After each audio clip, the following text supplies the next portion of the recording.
If you obviously we're talking about in the early stage environment or some other place where it's just like always on, never off, I think you have to manufacture those windows. And I think that the best way that I would, especially if you have a good relationship with your boss or if it's the founder or whoever it is, that one of the executives, just have an open conversation like, look, my marriage is going to suffer if I don't get some time off with my family. And if my marriage suffers, this job is not sustainable for me. Like I need to run my life in a way that is sustainable. So I'm open, like we haven't booked anything. I want to be really mindful of all of the dates. I've identified maybe a few different windows for when I could take 1 to 2 weeks off in the next 6 months. Here's the ones I've identified. Here's the pros and cons of each of those windows. I just love to open a conversation with you here if you have a fourth or a fifth option for when I could take time off, and just love to hear how you think about it too, so I can get better at it. I think just like having that conversation openly and just being like a person is probably the best advice I can give people. And if that hurts you, that's probably a red flag about the culture that you're in.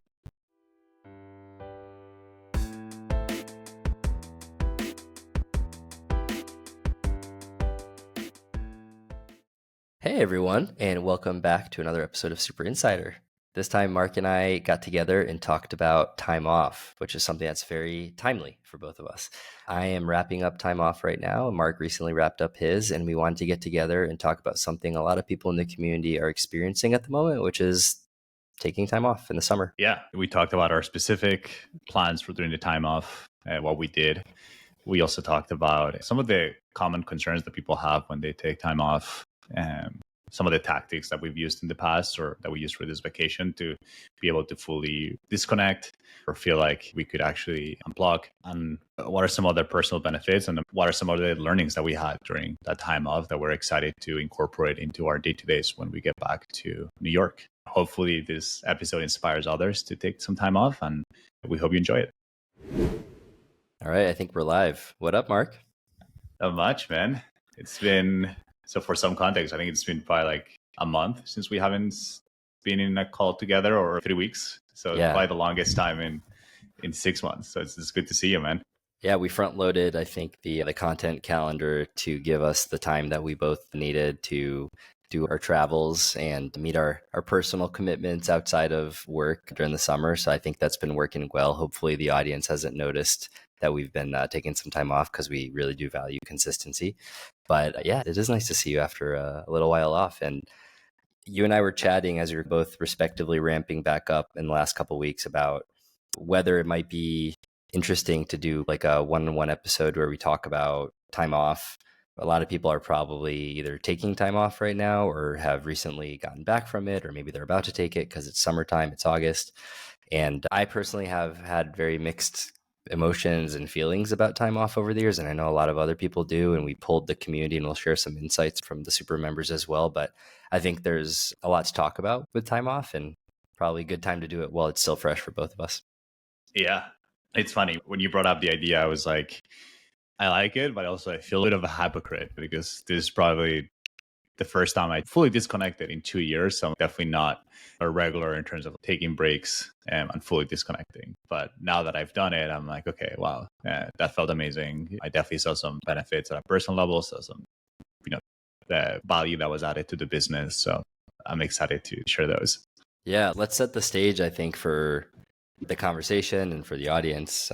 What have you just been doing? What is the time off that you just took? So I basically spent a month in Europe. Didn't take the entire month off, but basically a couple of my close friends were getting married in Spain. So I went to their wedding, and then I already had a planned vacation with my family to go to Greece. So I decided, hey, I'm just going to, instead of going back and forth, I'm just going to stay in Europe and then connect the two. So yeah, I worked from Spain for about 2.5 weeks, which felt great. Just a change of environment, connecting with friends, family. For context, I grew up in Barcelona. So my 2 grandmothers live there. My mom spends a good amount of time there. All my cousins, childhood friends are there. So that was just great, kind of be able to work in a new environment, new time zone. And then after that's actually when I went to Greece, that's when I fully disconnected, and I did basically 2 days in Athens and then about 8 days sailing in a boat. And my goal for those 10 days were to just like fully disconnect, meaning like rarely check my phone, keep it in airplane mode for the most time, and try to be as present as possible with my family, but also make time for me to do things that I haven't been able to do as much, like reading. Like I had a bunch of books that I wanted to read, journaling, and just give myself permission to do nothing and be bored. I can go deeper, but that's like high level what I did. And you said the last time you took some kind of extended time off was more than 2 years ago. So before you even started Supra? Yeah, exactly. So probably it's funny now thinking about it. Like the last time I took time off was basically when I left the role where I was the head of product at this Series A company. The reason why I took the time off is I just was completely burned out and I needed some time off, and I took, I believe it was like three months off basically. This is a very different kind of context for taking time off, right? Like you've been growing things. Supra just is coming up on 300 members. So much good momentum. You just hired some help on the team. So it doesn't seem to me, from my perspective, that it was like burnout driven. It seemed like it was coming from a really good kind of place of just wanting to reconnect with things outside of work and come back with renewed energy. Does that sound right? Yeah. And I think it's funny. I think go back to the business value of time off. So I think one of the things that I did when I took time off 2 years ago was like, how do I set up the right habits in place, the right structure in place? So almost like applying time off during the day in a way that like would allow me to be able to perform at a very high level without getting burned out. So I was reflecting like in a way that like, it's a little bit meta, but finding ways during the day to like fully disconnect and do the things that I enjoy. But yeah, I think the motivation for this time off was less about feeling burned out and feeling like I need the break. It was more around I've been so focused on building Supra and growing the team that I just felt like my family, friends, partners deserved to get my undivided attention. And also, I think burnout could be one reason to take time off, but also I think I've been so in the weeds and so in like the trenches that I just also wanted that space to take a step back and really be like, hey, like how does this fit within my plan for the next 10 years, 20 years? And I think that's really hard to do unless you fully disconnect from your day to day. Totally agreed. I think that space where your calendar is blank, whether it's 8 days on a sailboat or like what I did recently, cleared my calendar for a full month, and we've been in Europe all of August. And I will say time off with a baby where you're doing childcare all day is very different than time off without that. But nonetheless, I think that the act of deliberately almost like prohibiting yourself from working.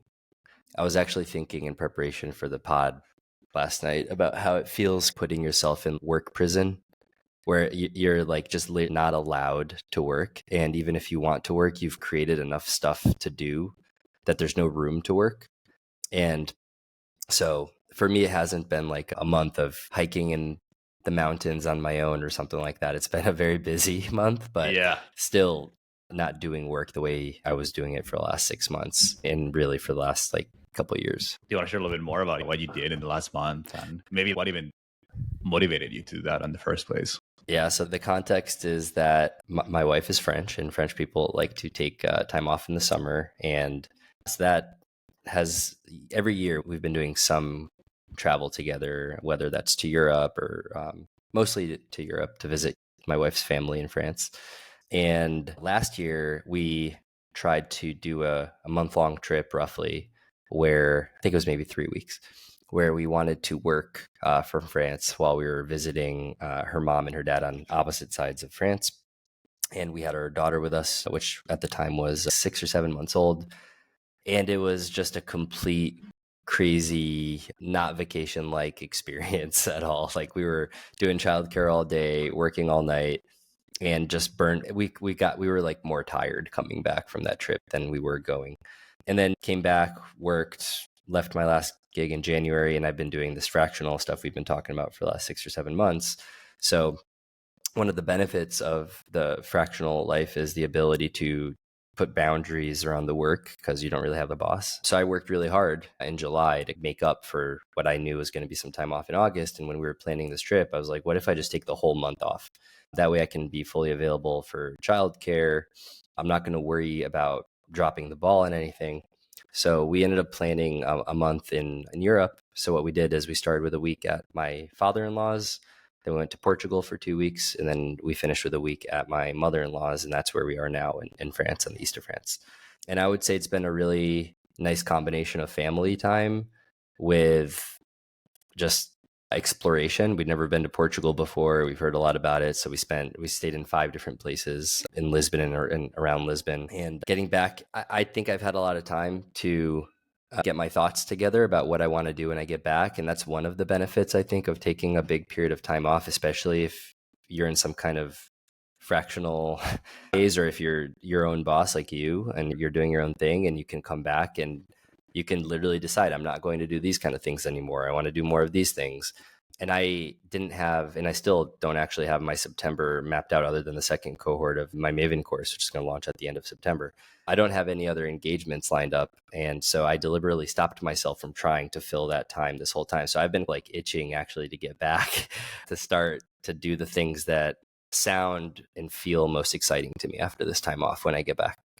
That's awesome. And were you working at all at any point, or were you doing anything that was not maybe personal time or like Maven course, or were you able to like fully disconnect? I'd say the podcast is probably the main thing that I still spent some time on. It didn't take too much time because we front loaded the recordings, but maybe less than an hour a week just to do the weekly review of the clips and the posting and stuff. Because I view this as like one of the things that energizes me, gives me fun, doesn't feel like work.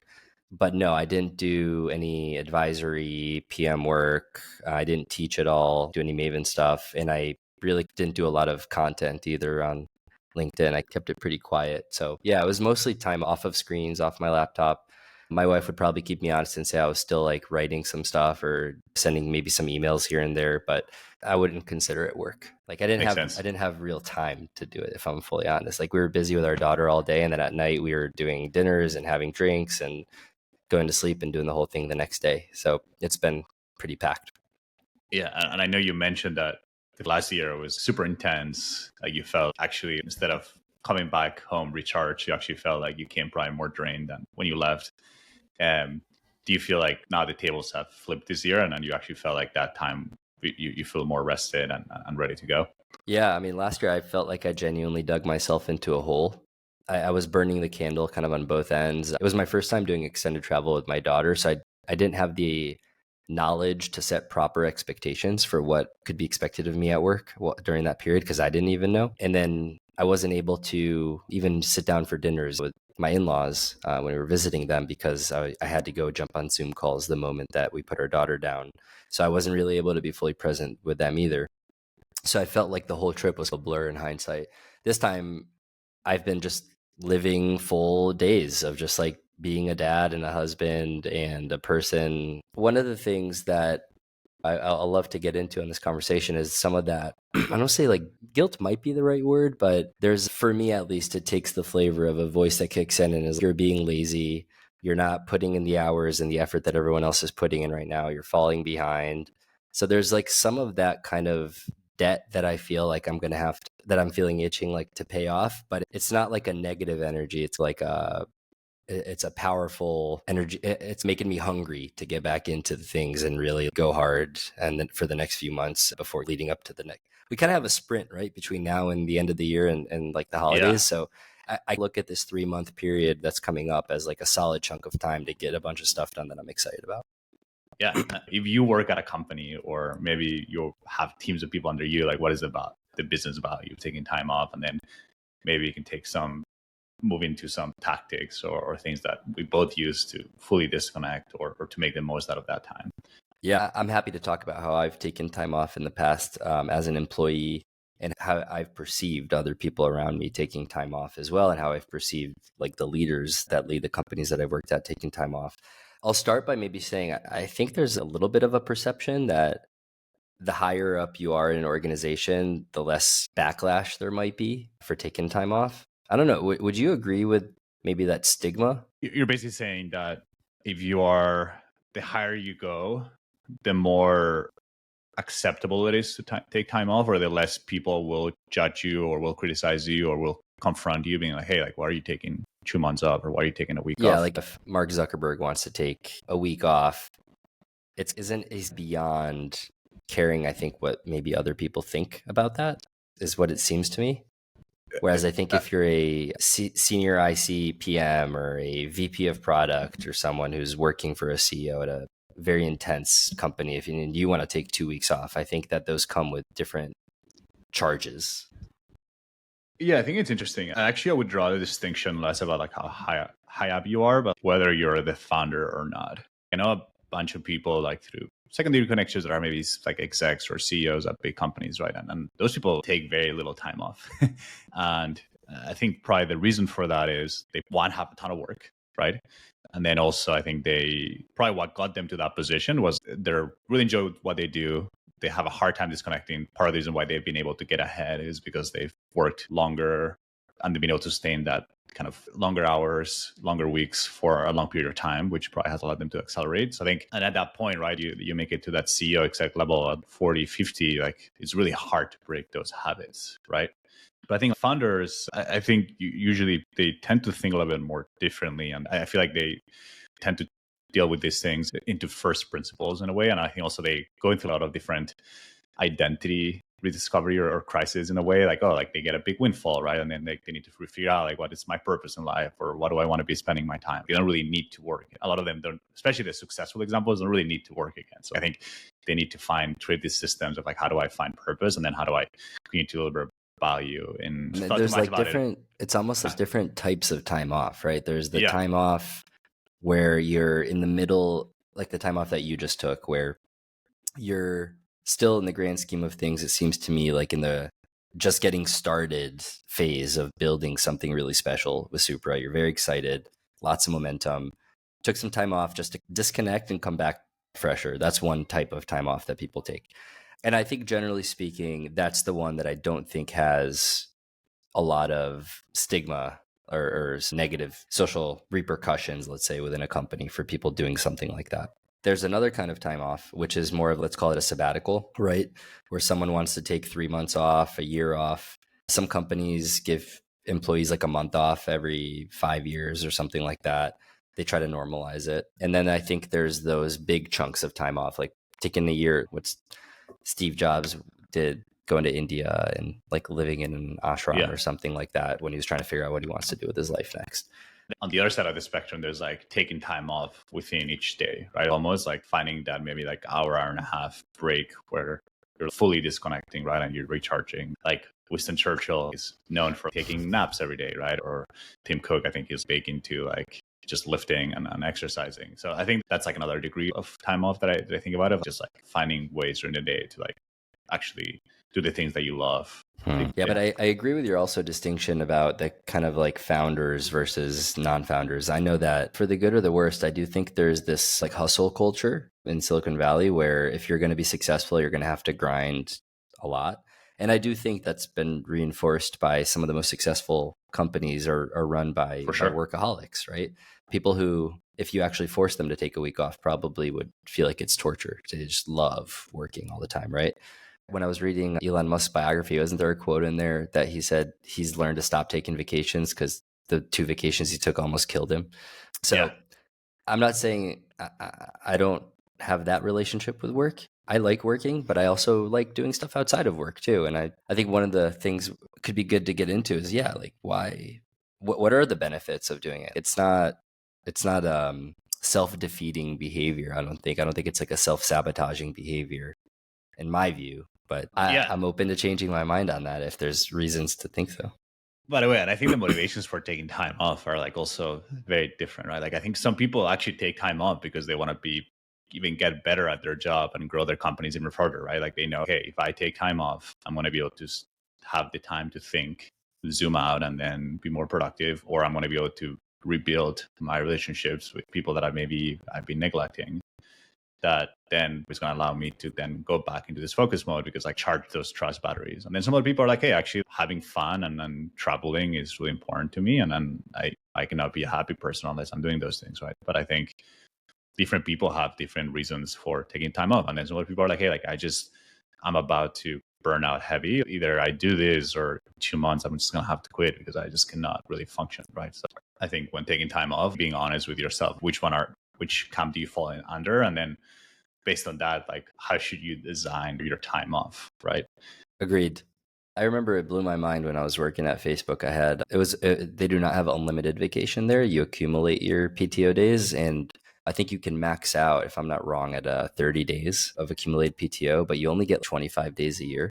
And I remember seeing people share that they are going to take a long weekend, or they're going to take a Friday and a Monday because they're about to max out on their PTO. And I was talking to my wife about that. I was like, just running the numbers in my head, what that means is that they have gone more than a year without taking any time off. Like, they've taken their PTO, and whether they've been there 2 years, 3 years, they get to a point where they have to take it. Otherwise, they're going to be losing the extra days. And I remember just feeling like that it's incomprehensible to me to get to that point. I don't know. I mean, you just came off of 2 years without time off, so maybe you get it. But I feel like when you're in that kind of environment, it feels like you're getting paid to take the time off. Like, why don't you do it? Yeah. What might be helpful is going through some common concerns or reasons why we think people don't take time off, because I think a lot of it is by channel through like anxiety for those reasons that people make. There's stories that people might tell themselves of why they shouldn't take time off, right? Yeah, we got some good answers from the community for that, right? Yeah. And I'm happy to start with some that I've thought about too. I think the one is worried that the company doesn't see me as committed, right? I think, and that if I don't take time off, I'm signaling that I'm not serious or anything. So I think that's a silly one. The debunk that I've been able to formulate over time is that actually the opposite is more true, right? If you are not taking good care of yourself, you're not signaling that you want to be there for the long haul and that you want to be performing at a high level without burning out. While it's hard to get there, I think if you expand the horizon, you'll get a much better version of Mark if he's taking breaks, as opposed to maybe like a year of really intense work, but then just not being able to keep up that pace for 2, 3, 4 years. And then the other one too is feeling like the team needs me, and like there's key decisions that might happen that we might not be able to delegate. I feel like I often overestimate how important I am to make that decision, or that I'm the only person that can do it. An interesting thing that I was talking to a friend about this too. I think it also sends a message to the team that you don't trust them, right? Or to deal with fires or emergencies when you're gone. And then finally too, I think like if you have a manager, right? I think usually those people are pretty good at what they do. They've done your job before, so they probably can take care of it while you're gone. Yeah, I mean, those are good ones. I think the signaling of lack of commitment from time off, if you're a founder and someone on your team wants to take 2 weeks off, if it's 2 weeks off once a year, I think that can be very different than 2 weeks off every 3 or 4 months, right? So yeah. I think like the degree to which you abuse the PTO, I think is very much connected to the way you can be perceived. And then I also think that the better you can plan your coverage, the more you mitigate the risk that you're perceived as not committed. Some of the coverage plans I've seen for like someone being out for a week are crazy. Like, some people just really go above and beyond and think through every possible thing that can come up for a week, and they map it out in a document, and then that's cool. Like, I respect that a lot. And I think it does decrease the negative perception around them taking that time off. There's still, I think, a discussion to be had around what is the right amount of time off to take. If you're a founder and you have unlimited PTO and someone wants to take off a month every year, let's say 25 business days, does that mean they're not committed, or does that mean that if they're crushing it when they are working, you don't care, right? And I think the FaceTime aspect of work culture is the thing that is tough, because if I was the boss and someone on my team was performing at an average level and then they took a lot of time off, that feels concerning. But maybe the thing underneath that is maybe that person shouldn't be on the team anyway. But when I've thought about the highest performing people I've ever worked with, every time they've taken time off, it's been like, that's fine, because I know that when you work, you crush. You do 3 work days worth of someone else in a single day. I've grilled myself in ways for not being committed to work enough while I've been on PTO. So I've been that internal voice for myself. The part about letting your team down, I think, is real. And we heard that from some folks in the community as well. I do think, in my experience, we generally overestimate the negative impact that our PTO will have on other people on our team. Because I notice that when I come back, I just see decisions got made, and they're generally decisions I would be cool with. I think the periods leading up to time off are important for getting aligned with people about what matters and trying to anticipate the kind of decisions they might have to make while you're out. And if you can instill your thoughts with whoever it is that's going to be filling in the decision making shoes without you. I think that can go a long way too. Yeah. And I think that's actually like such a good point. And I think it has a lot of ripple effects too, like your preparation, because then if you've prepared enough, like you will have confidence that things are going to be okay, right? And I think you'll always will be thinking about, hey, what if this happens or that happens? For example, like what I did before taking time off, maybe 2 weeks before I started reverse. First, I have them shadow like some of the things that I was doing, or either shadow or I would record looms of myself doing it, and then I would send them. And then a week before leaving, I started doing reverse shadow, right? Letting people make the decisions for me and just watching what happens, right? And I think that allowed me to either course correct and see, hey, here are the things that people are struggling with, and also just give me confidence. Okay, I think things are going to be okay, and that just gave me that peace of mind that I knew like things were going to be fine. And also, it was a good way for me to see what people escalated. Right, they have good judgment on, okay, this thing is important, I'm stuck, and I need help. Versus actually, they didn't mention this thing was actually, I thought it was more important. So totally agree there. There's another reason that's coming to mind for me. Maybe you felt this a little bit, but it's an internal reason, which is my view is that there's a buildup to get momentum going when you work on something. And taking time off can feel like you're killing the momentum. And then you're going to have to ramp back up. And that's a little bit of, for me, what I felt taking this time off this time around. And so I think that's an internal reason sometimes to not take time off, is you feel like I'm on a roll. Why would I stop? Yeah. Right. And I think that's the one that I've been chewing on the most, because the truth is that for me, if I'm on a roll and I keep going, I don't know where the limit is. And I'm personally a little scared to get to a point of burnout. And I think that burnout is one of those things where you don't know you're there until it's too late. So what the leading indicators for burnout, have you identified any leading indicators for burnout for you that maybe are good signals that maybe it's time to just recharge a little?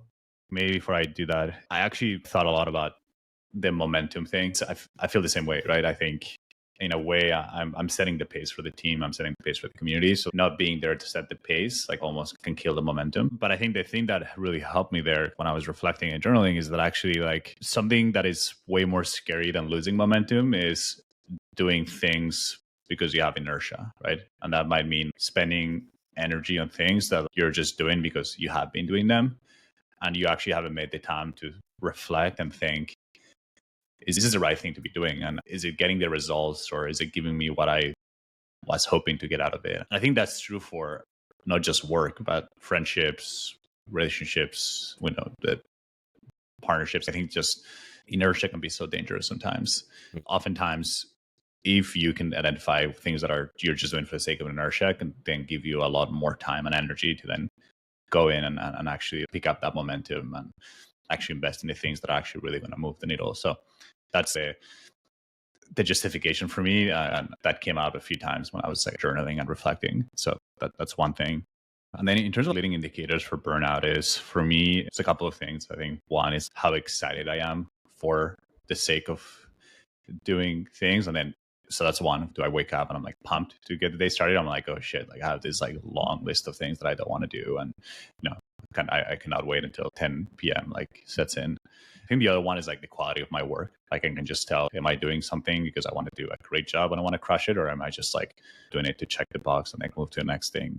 And then finally, the other sign is when I start skipping things that are very important to me, but are not work related. And I'm skipping them because I have work. That one is like hard to, it's like almost, and if you don't catch it, then you like will go be like, oh shit, it's been 2 weeks since I haven't gone to the gym. And then that's actually when you start getting in like super dangerous territory, because then that just, I think, accelerates your path to burnout.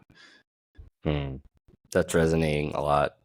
And I don't think either of us were in that kind of burnout danger zone though, but I've been there in the past, and it's almost like one of those things that if you've been burned out before, you might be so scared to reach that point again that I think it can actually be detrimental to healthy kind of stress.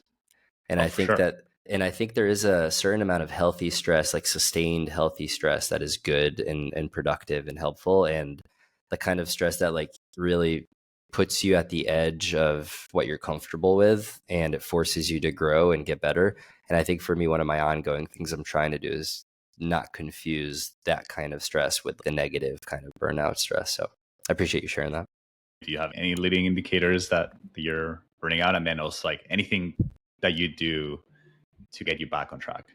For me, it's so there's so many different definitions of what burnout is, but for me, I think what it feels like is a sense of disengagement mixed with fear. So it's a sense that I don't care that much about what I'm doing, but I'm scared to do something else, or I'm scared that I'll get found out for not being as engaged with what I'm doing. And it leads to a bit of a negative mental pattern where I cannot do great work in that environment. It creates a self-fulfilling prophecy where the thing I don't want to happen ends up happening.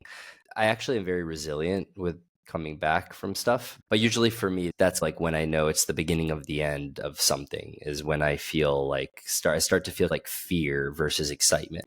It's interesting. I think when you're really into what you're doing and what you're working on, the kind of healthy stress is more coming from a place of, am I putting myself in a position to keep doing this thing I'm into doing?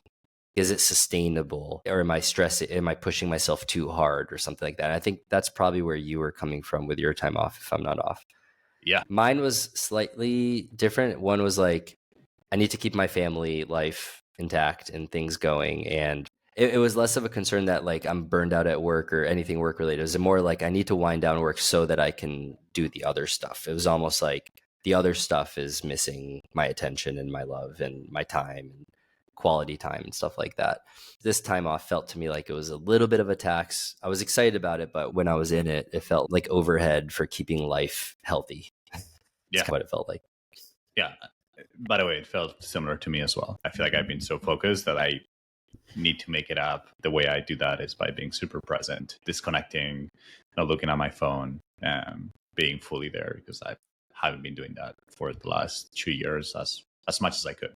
Is there any other addressing concerns or things that you feel like you felt in the past that like maybe like if someone is on that boat or telling themselves that story, that we can help them just take the leap and take some time off? I think what I've always appreciated about my colleagues and the people on my teams when they've taken time off is when they've been mindful of the kind of like overall cycle that the team is in and the business is in, and they can look ahead and try to kind of anticipate when there might be a really good window for them to take time off. It's not always possible, especially with founders specifically. And with founders, it never feels like there's a good time off, especially if they're really relying on you to do something. But at places, like I'm sure some people in our audience are in the growth stage or big tech kind of environment where, at my team at Facebook, we did 6-month planning, and there's very clear timelines for when the planning will happen, and then clear timelines for when certain things need to get shipped. And you could look ahead maybe 2-3 months and be like, I think that right between this time and this time, I'm going to have a solid 2-week chunk where nothing's going to drop in a way that people are really going to care about it. And I'll have enough time to make up for it so that the team can still hit its goals when I get back. Those are sweet spots for if people can find those times. I think they're really good for when to take them off. If you obviously, we're talking about in the early stage environment or some other place where it's just like always on, never off, I think you have to manufacture those windows. And I think that the best way that I would, especially if you have a good relationship with your boss, or if it's the founder or whoever it is, that one of the executives, just have an open conversation. Like, look, my marriage is going to suffer if I don't get some time off with my family. And if my marriage suffers, this job is not sustainable for me. Like, I need to run my life in a way that is sustainable. So I'm open. Like, we haven't booked anything. I want to be really mindful of all of the dates. I've identified maybe a few different windows for when I could take 1 to 2 weeks off in the next 6 months. Here's the ones I've identified. Here's the pros and cons of each of those windows. I just love to open a conversation with you here if you have a fourth or a fifth option for when I could take time off, and just love to hear how you think about it too, so I can get better at it. I think just like having that conversation openly and just being like a person is probably the best advice I can give people. And if that hurts you, that's probably a red flag about the culture that you're in. I think that's such a good point. In the startup, half the battle is like being very intentional about picking that time for taking time off, and I think this the farther out you can do it, the better, because I think then people can start to prepare and everyone's on the same page. And I think just the more the team will be ready for it. And I think what I hear from a lot of people is that the great thing about it is that you identify people to take more responsibilities, and that kind of maybe even gives you time, gives you the space when you get back to let those people continue to own those responsibilities, and then you actually create time to add more value or kind of double down on the things that you're really good at. So I think being very intentional about that, the preparation of it can be really important, right? Who's going to be responsible for what? Who do you think is a good candidate to do those things? I think something too that was very helpful for me when preparing, that gave me a lot of peace of mind going into my vacation, was like really think through what does it mean to have an emergency? Like what constitutes an emergency? Because it forced me to figure out, okay, what are the worst things that can happen here? And actually, which one actually I would want to know about? And I feel like very clearly outlining that, I make sure everyone understood that, and having a protocol that I'm like, if that happens, I'll be able to see it. That gave me a lot of pause. I think also it gave comfort to people that I was delegating big things to be like, okay, I feel I have a good sense of what to do, and that basically Mark trusts me to do the right thing for these situations, but these other ones actually they're pretty important, and I should reach out to them. So I think the other part too is just letting people know very broadly that I'm taking time off. I think that also was helpful, because then I just, in a way, I think like people maybe did not reach out to me as much because they knew I was taking time off. And I think that kind of reduced the back and forth, or maybe the emails that I was getting, which really helped. Yeah. Any tactics that you used or things to prepare? I've done preparation poorly and I've done it well. And I think the poor preparation is like last year, which was I was entering a unexpected experience. So it was hard to set the expectations. I also set the expectations that would be available when I was kind of, I think I've gone back and forth on the time off thing where like you're traveling and working remotely and you're not like officially off, but you're also not like really on. That one I go back and forth on if your team depends on you, because the reason is you'll probably not have done all of that work that we talked about to prepare for time off properly, but people still won't have access to you as much as they expect. So I would probably generally recommend avoiding those kind of I agree. one foot in the door, one foot out kind of scenarios. Again, if you're someone who is really good, I don't know, I don't want to pick on people with kids, but as someone with a kid, it's just that kind of thing is just no longer possible for me I cannot do work while doing childcare personally. It's impossible. If I also don't want to assume that everyone that doesn't have kids can. So, but I know for sure I've worked for when my wife and I traveled to Japan before we had kids. I think I worked for a few days from Japan and it was fine. And I've done that from Europe in the past for a few days and it was fine too. But with a kid, it's not possible. That said, once you've identified the window that you're going to take the time off and you've put together some kind of coverage, one rule that one of the companies I worked for in the past had that you should give people, take the amount of time you're going to take off, multiply that by 5. And then that's the amount of kind of like notice that you should give your manager and your team. So if you're going to take 2 weeks off, then you multiply that by 5, you get 10 weeks. So I guess 3.5 months or something like that before your PTO, everyone should be informed and they should know, and it's on the calendar, and you should reinforce it like at least once a month leading up, and then once every 2 weeks, and then once every week. So just keep reminding people that it's coming up. I suspect that'll force the dependencies to get communicated. And honestly, at that point, it's the other people's fault if they didn't bring something up to you that they needed your opinion on, because you've been really vocal about taking the time off. I think being really clear, like when I was at Facebook and I took time off, I was really clear with everyone that like the person to chime in on things would not be my manager, but the engineering manager on my team. And my engineering manager on my team and I were like co-founders for our team. Like we talked about everything. We were on the same page about every single thing, talked every single day. So I was really clear with people to like proactively DM everyone that I was actively meeting with and talking to, and letting them know if anything comes up while I'm out, don't go to my manager, go to the EM, the engineering manager of my team, because they're going to be the person that can give you the answer. I think just like being really thoughtful about those basic things, I think goes a long way. And then the other thing that I go back and forth on, I think I'm probably leaning towards the fully disconnecting and logging out camp now. But for some time in the past, I was fully off, but still logged into things. So I would naturally like check Slack and stuff. I think I'm probably leaning more into the don't check, like fully log out and then have some kind of protocol, like you mentioned, for emergencies. Yeah, If no, you, I'm the same way. I really struggle when there's like white space in the definition of things. Of, oh, like I'm going to be working a little bit. And that, like, I feel like I'm really good at justifying things that can be work or why I should work. So when I'm like more black and white, I feel like that allows me to actually do the thing that I wanted to do. And then also it allows me to tell people that I'm doing that. And then I find that accountability with whoever I'm going on vacation with to be extremely helpful, right? When I was in Greece, my siblings were keeping me accountable. My mom was keeping me accountable, my partner. And I think that was just really helpful when I had like little moments of weakness, if you will. Yeah, I think I deleted Slack a couple of times, reinstalled it a couple of times. Yeah, like I was like, I don't know if I'm going to have Wi-Fi or a good service. So just like, the amount of time that it will take to do that, like it'll be, and yeah, and I believe like Steve from Supra mentioned that he also either turns them off or deletes the apps from his phone, which can be really helpful. But I'm curious, maybe another thing that came up too when we asked the Supra community about like time off is like, I think, and you alluded to this multiple times, taking time off with kids is very different than when you don't have kids. I'm curious, like now, do you ever take time off without kids, or do you feel like, have you found ways to recharge while traveling with your kid? Like, how do you think about that part of your life now?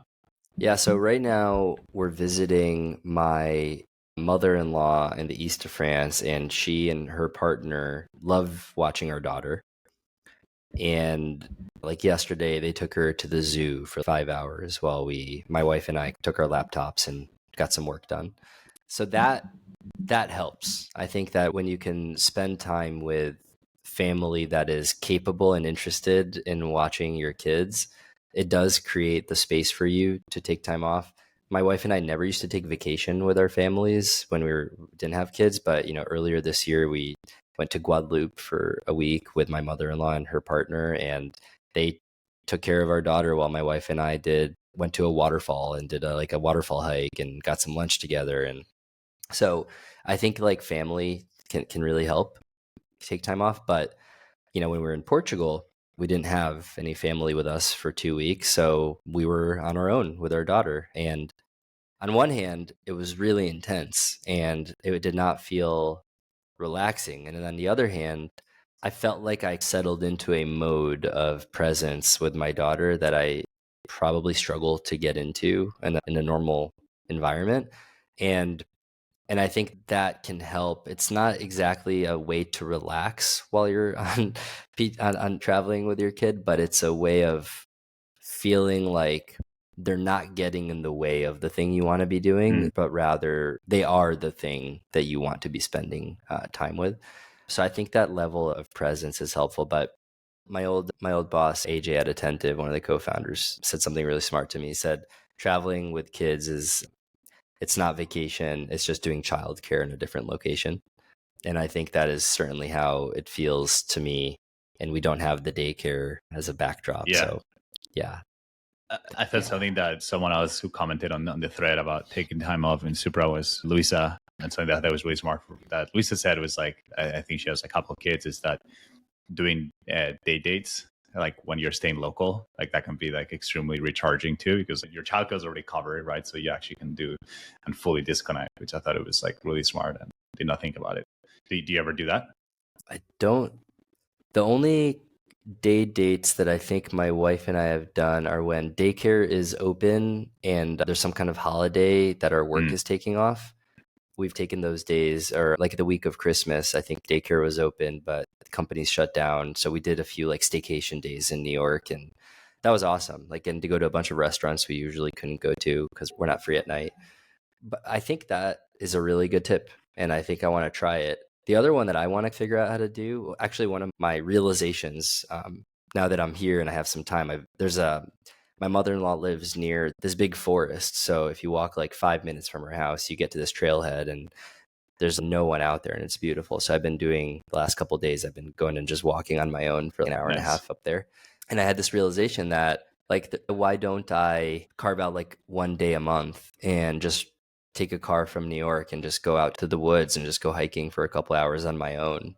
So it felt so indulgent when I thought of the idea. There's no, wow, that sounds so luxurious. But that's one of the things where if I'm taking my daughter to to daycare, and I can just take a zip car or whatever and just head out of the city in the middle of the week for a few hours and go hiking. That's one of those things that feels really like recharging, that doesn't require even coordinating with my significant other, and still good for me personally. So those are the kind of hacks. And then the other thing I realized while I was hiking yesterday, just like vacation thoughts or time off thoughts, is I love when my days don't have meetings in the mornings. And for some reason, I've been really reluctant to set up the boundaries of not doing calls in the morning. But I kind of, for like, I don't know, 20 minutes was grilling myself with what is literally stopping me from not having meetings in the morning. And I couldn't come up with any good reasons, from New York at least. So I got home and I blocked on my calendar all the mornings pretty much when I get back. Hopefully By the that'll way, help too. I do that and it's amazing. I try to avoid meetings before 11:30 or noon every day. And I feel like that's just giving me so much energy. Did you have any major takeaways that any big insights or things that you feel were like things that are going to be directly beneficial for Supra or you professionally that you struck on while you're off? Yeah, I think for me, I figure out like what type of vacation I feel recharges me the most, and also how do I know like how much time to take off. I think those are two things that and I think I realized that for me to be happy in vacation, I need like a good balance of having an activity that I can do every day that feels me like I accomplished, learned something, been made the most out of where I'm at, right? So maybe it's like swimming in the beautiful Mediterranean, or paddle boarding, or learn something about like culture or history, and having that with one activity that's scheduled like that a day, and then the rest like being fully unstructured. So I think that to me turned out to be the type of vacation that I felt more restored, as opposed to like having vacations where basically like every minute from 8 a.m. to 9 p.m. is planned, and that is just, I felt like I needed a vacation after that. The way I know I'm restored is when I start getting restless and bored.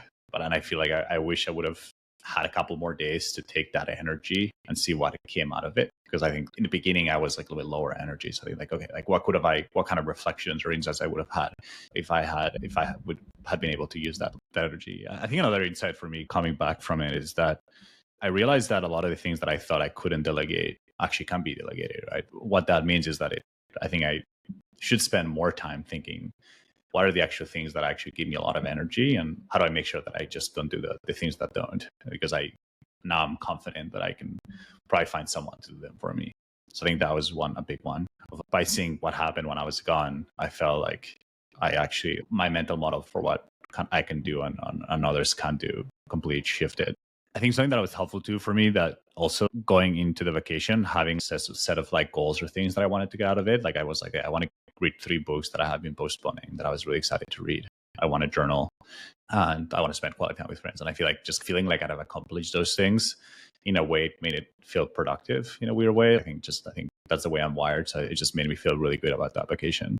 I think one thing that I wish I had done differently, I wish I had been a lot more intentional about the reintegration into work or reentry. The way I plan vacations, like I'm going to delegate everything that needs to happen when I'm gone. And I wish I had delegated like half of the week when I was reentering. So then I could actually one, make the time to properly catch up. Two, actually, I journal a lot. And I feel like there are a lot of ideas that I had about the business or what I want to do with my time, or just like big questions that I wanted to ponder on, that I feel like some of them I'm implementing, but some others I wish I had more time to actually implement those changes and think about it and take it to fully crystallize it. And then also I think just gradually getting into work, as opposed to just jumping right in and have all these meetings, all this long tail of emails that I had to get done. So almost maybe it would have been okay, say that I'm saying that I'm gone for longer, and then that actually first 3 or 4 days was me reintegrating without telling people that I'm reintegrating. Yeah, those are the main things that come to mind. What about you? Any big revelations? I think the one about the mornings, the one about wanting to do more time in nature. We've been drinking a good amount, and I think I want to come back and do a dry September. So I think that's a realization. I want to get fit. I want to stay fitter. I think I had some realizations around just fitness goals, and realizing how much time I spend in front of screens sitting down, and how nice it is to not be in front of screens, made me want to try to get creative with how I spend more time in person with people. I think the podcast got validation for me of something I really enjoy. It's one of those things that came back thinking, now that you've hired some help, I mean, we haven't told the listeners, but one of the folks Marc are hired has been helping us with the podcast, and that's been taking time off of both of our plates. So I think it is making it more sustainable to keep going. For sure. And I've been really enjoying just like the conversations, the impact. So that was really good. My teaching stuff, I wrestled with a lot because I learned so much from my first cohort, running the second cohort. There's all kinds of like questions coming up. Do I want to do another course on something else in parallel with this? Maybe something that maybe people could expense for their companies that's about the actual work they do versus looking for a different job. So I've been thinking about that. But yeah, I think it's mostly like a lot of my productive energy went into creating like a to-do list that I'm going to tackle when I get back. And I feel like I'm coming back with a focus I've got 3 buckets of things that I'm focused on. And I think that I have a little bit more clarity of almost like the ideal portfolio of time I spend on things. Yeah, and then big picture life stuff. I think the time off has allowed my wife and I to start asking ourselves bigger questions around like location strategy. How much longer do we want to stay in New York versus do we want to maybe explore somewhere else? So we can talk about that at a separate time. But I think that there's certain of that felt like such a healthy, I mean, like big picture, that's definitely the biggest thing that came out of this trip for us is my wife and I have started talking about some stuff that I think was really hard for us to discuss when we were in the daily grind in New York before this. And I think we're both excited about where some of those conversations might take us. So yeah, it's funny. Every time I'm in Europe, I'm like, why do I live in New York? And then I spent two weeks in New York, and I'm like, okay, like I get it. But it's just like this constant debate of the two. But I just like the food, the produce is so much better. I think just people are less stressed. And I don't know, part of me is just I just also love the fast paced and the ambition, and I feel like I'm always conflicted when I go to Europe for more than 2 weeks because I really appreciate a lot of their way of life, and I find myself being jealous of like how they prioritize family or how they eat or what are their values. Um, for me, especially growing up there as part of my identity, I feel like the longer I stay in the US, the harder it will be for me to reconnect with those roots. So that's the one thing that kind of mentally always messes with me a little bit when I'm there. we'll see how we feel when we come back. But I feel that having our daughter has changed the way that Europe feels for us. And I think that it's like the slower pace and the family orientation are like really big positives, and the cost of living is a big positive, and the fact that everything's getting remote means you could really do a lot of what you do from there or from here, I guess, where I am now. And having legal dual citizenships for my wife, for example, means like we could both work here legally. Like we have a lot of optionality to come back and forth. Start asking yourself questions around like daycare cost and health insurance cost and rent and just like saving for retirement. There's a lot of things that people in Europe just like really don't worry about as much. Yeah. So some of those things are like implementation details before you have a kid. And then when you have a kid, it becomes like things that feel like pebbles are feeling like either rocks or boulders now. And I think that I'll be curious to see how I feel when I come back to New York next week. But it's just been really interesting. It's always the big thing that I take away is just like reevaluating almost like the entire for designing our life when we come and visit here. Amazing. Well, I think this has been a really fun discussion. Definitely for me, a forcing function to like get some of the thoughts that I had or the learnings from the time off. I think also, hopefully, will also become an accountability mechanism for me to remember, hey, like taking time off is valuable. You can get a lot out of it and make it into a practice. And then, yeah, hopefully some people who are listening also will be inspired to take some time off, given that I think the personal and business benefits for the companies you're working are there. I think there's a good case for it. Yeah. Any final words of wisdom, Ben? No, just one practical thing is we added intro music to the podcast, which I'm really excited about. And I think that was one of those things that just was in the background, is in like the quote unquote backlog for us. And then it was just stepping away and just being like, we can add intro music. Like this isn't a big deal. It's just one example of, I'm sure, many that people can come up with. But like certain things just feel like they're sitting there and you're going to get to them at some point. And then when you step back, you're like, but why not now? It should be now. And then you just do it and it feels better and you're so happy. And I would just encourage people to, like, if they have any of those things that they think would make some kind of difference and they're just sitting there, explore ways to bump those things up the list sooner, because you don't have to wait until you maybe take time off to get some of those things done that you care about. And then overall, the parting thought is just work is not who you are. I think it's Mm, really important to remember that work is not who you are. What your job is not what you are. You're a person. And I think it's important to remove yourself from the context of work to just remember who you are as a person outside of work. And I think I always get a lot of clarity for myself when I do that. So yeah, folks should feel free to hit me up, or I'm sure Mark, he'd be happy to chat too if you want to follow up on this, or if there's anything, if you had any like crazy experiences with time off and you want to tell us about them, I think we'd love to hear that too. amazing. Thanks so much, and safe travels back, Ben. Thanks, man.